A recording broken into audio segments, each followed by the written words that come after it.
Bonjour à toutes et à tous, je me présente Michael et je suis là pour vous accompagner au niveau du code, de façon à ce que vous puissiez réussir. C'est parti!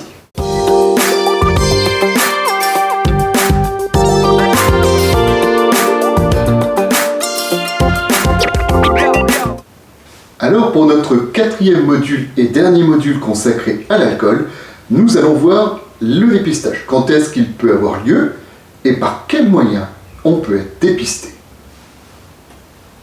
Tout d'abord, le dépistage d'alcool. Il peut se faire de façon inopinée, c'est-à-dire à n'importe quel moment.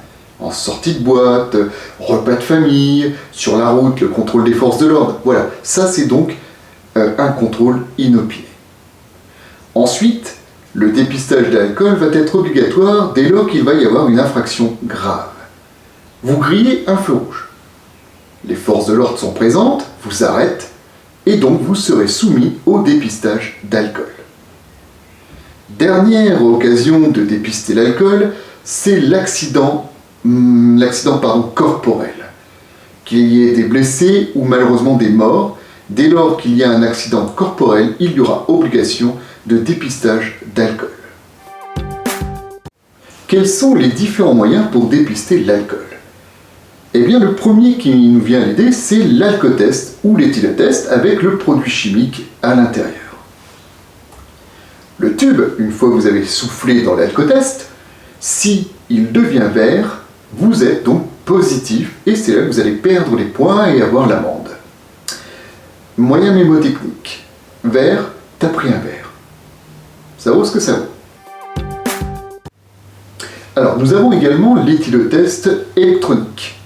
Là, l'éthylotest électronique, c'est ce que possèdent donc les forces de l'ordre. Entre autres, vous pouvez également en avoir dans votre véhicule. Et là, il mesurera en milligrammes par litre d'air expiré, donc le taux d'alcool que vous avez. Toujours pareil, si c'est positif, eh bien vous perdez les points, l'amende et compagnie. Vous avez également l'éthylomètre. Là, par contre, l'éthylomètre, seules les forces de l'ordre le possèdent. Cet appareil donc, est le seul appareil d'ailleurs qui est légal devant la justice. Je m'explique. Vous êtes en boîte, vous sortez de boîte et il y a un contrôle d'alcoolémie donc sur le chemin du retour. Les forces de l'ordre vont d'abord vous faire souffler dans l'éthylotest. Si le résultat est positif, ils vous feront souffler cette fois-ci dans l'éthylomètre, l'appareil que vous avez ici. Et l'éthylomètre, lui, permettra donc d'avoir une preuve face à la justice. Et enfin, nous avons un dernier moyen de dépister l'alcool.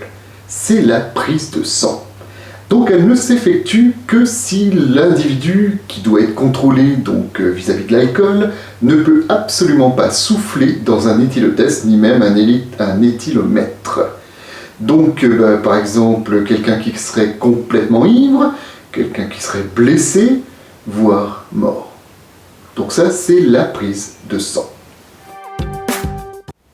Voilà, donc nous avons fini avec nos 4 modules, donc uniquement sur le thème alcool. Je vous invite à tous les revoir, assimiler donc le cours sur l'alcool, pour faire en sorte que vos fautes descendent dans la salle de code. Allez, je vous dis à bientôt, merci à vous.